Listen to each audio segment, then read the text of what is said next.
Dans cette vidéo, je vais vous raconter comment je vois le monde. Je vais peut-être en perdre quelques-uns, mais en fait, je préfère dire les choses plutôt que m'auto-censurer. Enfin, quand je dis je vois le monde, pour moi, tout est un. C'est-à-dire qu'il n'y a pas d'intérieur, pas d'extérieur. Il n'y a pas de monde, en fait. Il n'y a que conscience. Conscience qui va se manifester en tant que le multiforme, en tant que vous, moi, en tant que les objets, en tant que les sensations, en tant que les pensées, en tant que les émotions.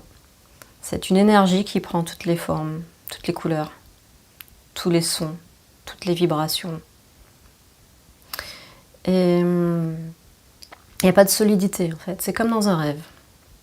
Il y a une solidité et il n'y a pas de solidité. C'est à la fois vrai et à la fois faux. C'est-à-dire qu'en fonction de la perspective d'où on se place, il n'y a que lumière, il n'y a que vibration, ou alors il y a dureté et il y a sentiment d'être limité dans sa chair, dans la physicalité, dans cette dimension de perspective. Parce que les dimensions ne sont jamais que des dimensions de perspective. Parce que tout est conscience. Pour moi, tout est un, parce que tout est conscience. Et cette conscience, elle peut être vide de forme, c'est-à-dire qu'on peut réaliser que la conscience, parce que c'est sa nature, quand on dit transcender notre identité relative pour découvrir qui nous sommes réellement, ce qu'on découvre, c'est que nous sommes zéro, vide, dans le sens qu'il n'y a personne, en fait, que la conscience elle-même qui se manifeste à travers nous, à travers la personne, elle-même, elle est zéro, elle-même, elle est personne. C'est-à-dire qu'elle est sans identité. C'est l'attention elle-même. C'est ce qui perçoit la personne qui parle maintenant. Et donc, je perçois tout étant, c'est un paradoxe perpétuel. Et ça n'en est plus quand on le vit de l'intérieur. C'est-à-dire qu'on est à la fois rien, en tant que zéro, en tant que non-personne, en tant qu'infini, en tant que conscience, parce qu'il n'y a que la conscience, et en même temps on est quelqu'un. Et donc pour être soi, il faut être à la fois personne et incarner un être humain. Là, présentement, ça pourrait être autre chose. Et d'ailleurs, c'est autre chose. C'est peut-être à partir de là, d'ailleurs, que je risque d'en perdre quelques-uns. Mais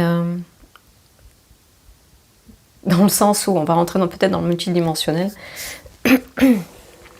Et c'est là, quand je dis je vais rentrer dans le multidimensionnel, c'est parce que ce rien, eh bien, il a besoin de la forme. Il se manifeste en tant que forme pour prendre conscience de lui-même. C'est le jeu divin, en fait, on pourrait dire ça comme ça. Ce rien, cette conscience, elle se manifeste ou elle ne se manifeste pas. Quand vous faites une méditation profonde, vous pouvez vraiment vivre ce rien. C'est-à-dire que vous pouvez vous détacher en faisant une méditation sans objet. C'est-à-dire qu'on lâche tous les objets d'information. C'est-à-dire on lâche nos sens, on lâche la conscience de là où on est, on lâche toute volonté personnelle, on lâche toute émotion, toute mémoire, et on se concentre en fait sur rien. Vraiment littéralement sur rien. On lâche, on lâche, on lâche, on lâche. Et on coule de plus en plus profondément. Et par ailleurs, c'est comme ça qu'on meurt également. C'est-à-dire qu'en lâchant tout, on peut arriver à ce rien. Et ça, c'est de l'expérience directe dont je vous le partage, mais on arrive à ce vide absolu. Et quand il n'y a plus personne, en fait, il n'y a plus rien du tout. On découvre l'absence d'être. En fait, on découvre rien, donc il n'y a rien à découvrir, mais c'est le vide complet. Et de l'autre côté, il y a la pure lumière.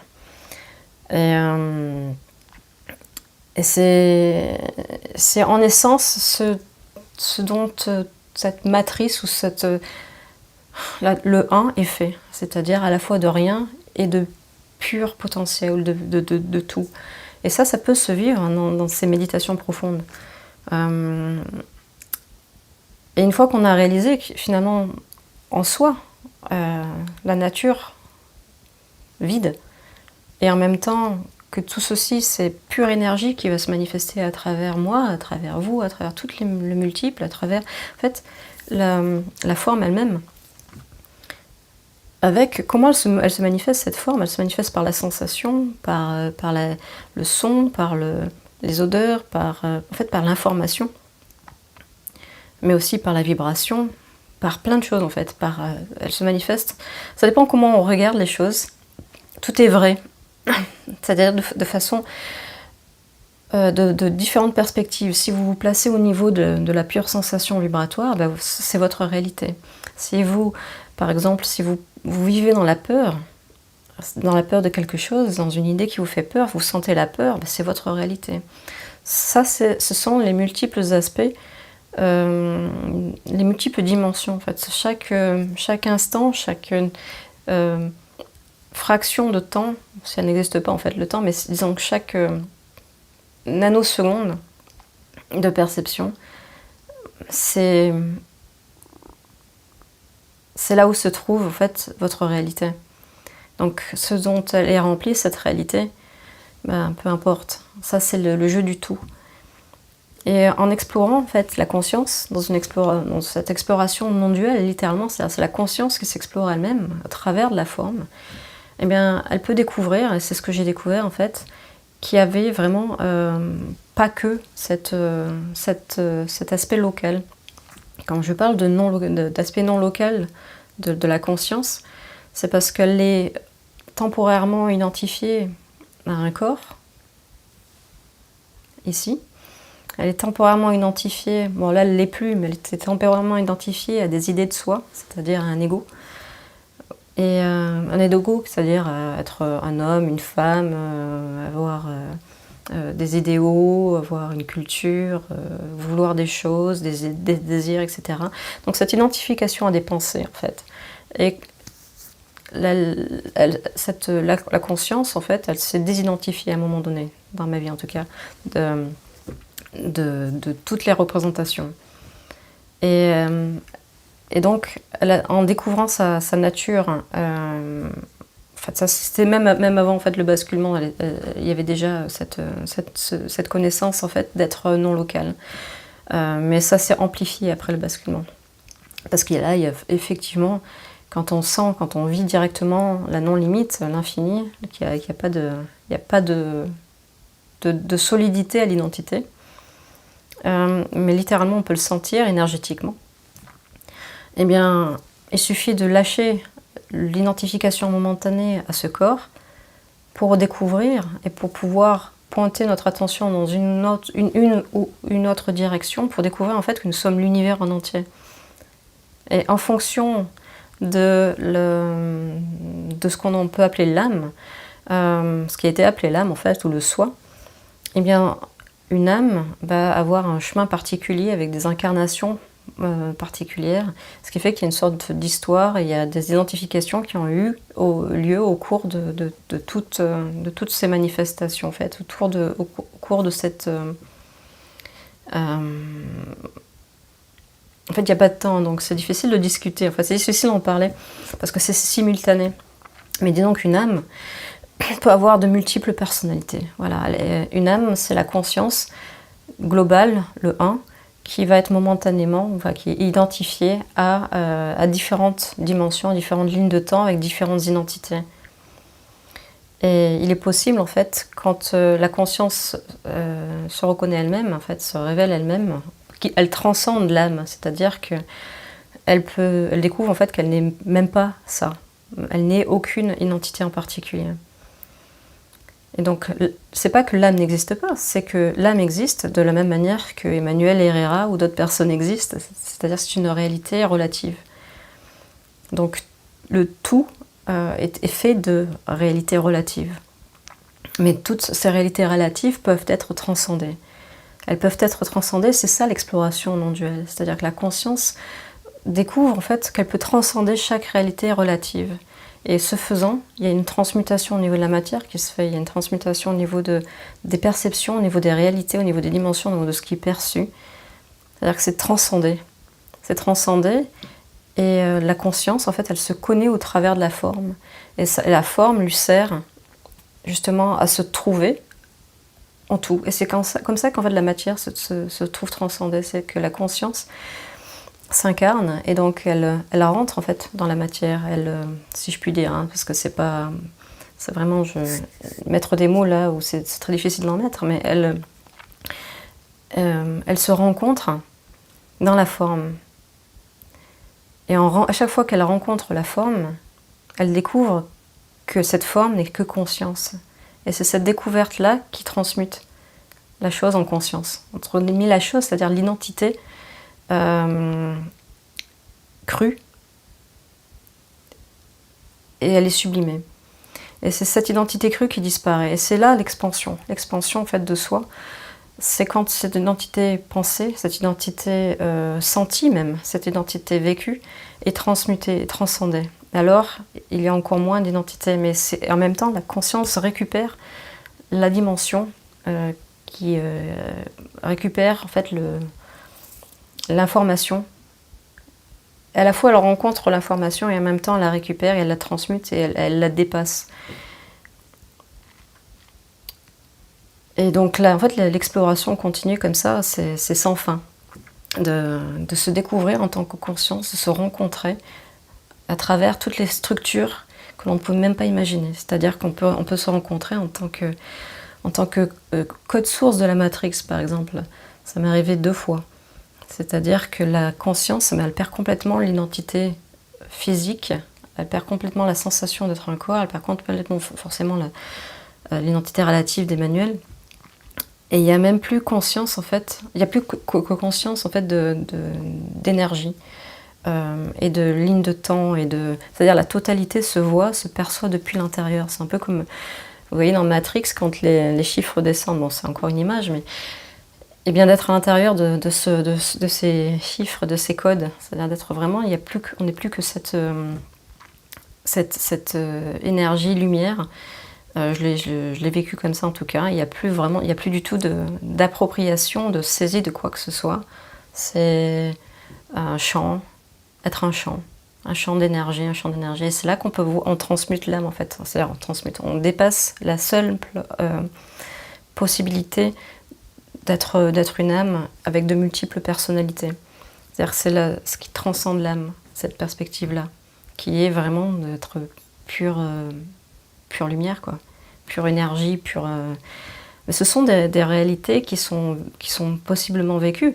C'est-à-dire qu'après, on redescend dans la matière, on redescend dans l'expérience humaine, on redescend, entre guillemets, c'est-à-dire qu'une fois que c'est vécu, c'est un jeu qui continue. C'est-à-dire qu'on a besoin de continuer à travers notre incarnation à faire toutes ces explorations. Et c'est ça qui n'a pas de fin. C'est-à-dire qu'en fait, ça peut paraître extraordinaire et en même temps, la vie est complètement ordinaire. Il y a cet ici et maintenant, cet état des lieux, je dirais, ce décor où il ne se passe rien. C'est-à-dire l'ici et maintenant, complètement incarné, très simple, et tous les jours. Et en fait, en fonction de comment la présence se sent, comment elle est sentie, comment elle se sent dans ce corps ou pas, eh bien, on peut moduler. On peut, par exemple, on peut parler d'états différents de conscience, ou d'états différents de vibration ou de transe. Mais si vous mettez un électroencéphalogramme en fait, et que vous modulez vos états intérieurs, vous allez voir en fait que vous passez d'une onde à une autre. Eh bien, c'est le même principe pour les dimensions, pour les réalités que l'on peut percevoir. Quelqu'un qui est stressé, quelqu'un qui est en tension, en peur, etc., ou avec une hyperactivité mentale, ça va faire comme ça sur l'électroencéphalogramme. Mais si vous vivez comme réalité, comme dimension, une réalité vide, c'est-à-dire dans une méditation profonde, où vous arrivez à vous changer d'ailleurs votre physiologie, c'est vraiment radical. C'est-à-dire qu'il n'y a quasiment plus de respiration, il n'y a plus même de respiration à un moment donné. C'est un électroencéphalogramme plat, il n'y a quasiment rien en fait. Et ça a été enregistré, ça a été montré scientifiquement, ça existe. J'avais fait une vidéo là-dessus, ça s'appelle sur l'onde epsilon. Et en fait, ces états-là, ce sont des réalités ou des dimensions de perception. Parce que ce que l'on perçoit à ce moment-là, c'est différent. Enfin, c'est comme ça. Mais c'est comme une radio. Là où vous mettez, en fait, selon le spectre de fréquence, vous allez vivre une dimension ou une autre. Et donc, l'exploration non duelle de la conscience par elle-même, c'est d'aller voir ces dimensions, d'ouvrir tous les tiroirs, de découvrir, en fait, le tout. Cette conscience, elle est tout. Donc forcément, vous allez peut-être découvrir à un moment donné des vies antérieures. Des vies antérieures de l'âme, qui en fait, elles ne sont pas antérieures, elles sont simultanées, on pourrait dire ça comme ça. Elles s'influencent toutes les unes avec les autres en plus. Pour la tête, c'est vraiment difficile à comprendre, c'est vraiment difficile à percevoir, mais en fait, de l'intérieur, ça l'est plus. Puis surtout quand ces vies antérieures ressortent, on a tous plus ou moins, enfin tous, non, peut-être pas, mais conscience en fait d'une antériorité, d'une ancienneté, de certaines choses, de certaines prises de conscience qui étaient déjà là quand on est arrivé sur Terre. Et pour certains même, il y a des résurgences de vie antérieure, comme ça, il peut y en avoir. J'ai parlé avec quelqu'un il n'y a pas si longtemps que ça, elle avait vécu 200 ou 300 qui étaient remontés à la surface. Mais en fait, à chaque fois ça c'est le cas extrême j'imagine, mais à chaque fois qu'on revit ces moments de vie antérieure, dans cette vie en tout cas, parce que tout le monde ne va pas faire ça dans une vie, mais quand elle remonte à la surface, c'est qu'il y a eu identification avec un moment dans cette vie antérieure où il y a eu une émotion qui a besoin d'être revécue, qui a besoin d'être comprise, vécue pleinement dans le corps, dans cette vie-ci. C'est-à-dire que la vie antérieure fait écho à cette vie-ci pour pouvoir être transmutée, dépassée.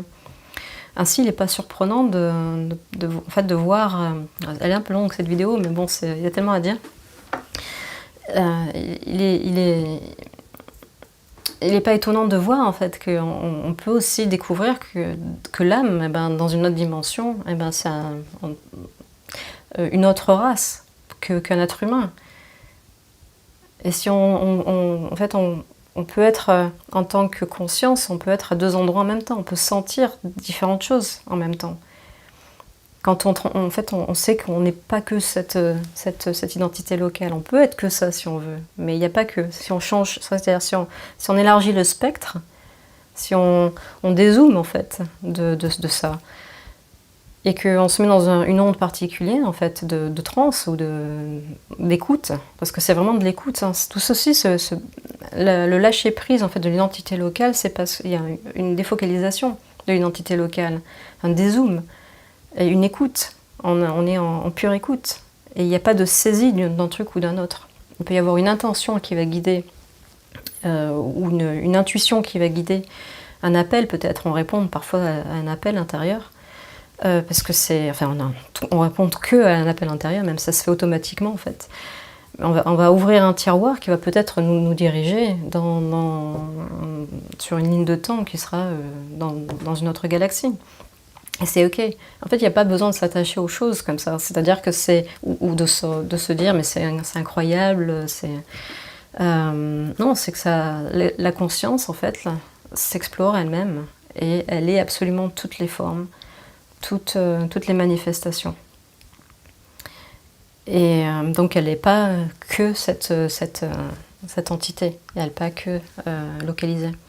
Elle peut être tout. En fait, en fonction de votre expérience de cette non-localité, vous pouvez faire toutes sortes d'expériences incroyables. Vous pouvez lâcher cette identité locale et voir à travers les yeux d'un oiseau. Vous pouvez... en fait, c'est pas ici pour... je fais pas ici, en fait, comment dire... l'éloge, en fait, de toutes ces potentialités. Mais c'est simplement pour dire que en fait, c'est normal. Il y a rien de... Ça peut paraître extraordinaire, mais beaucoup en font l'expérience. Je ne suis pas la seule en fait, à le dire. Et plus ça se saura, plus ça sera normalisé, et en fait, plus ça sera accessible aussi. C'est ça qui est formidable. C'est qu'il y a rien que le savoir que c'est possible, ça libère. Ça libère justement, ça permet plus d'exploration et d'ouvrir des portes. En fait, on se rappelle qu'on peut faire ça.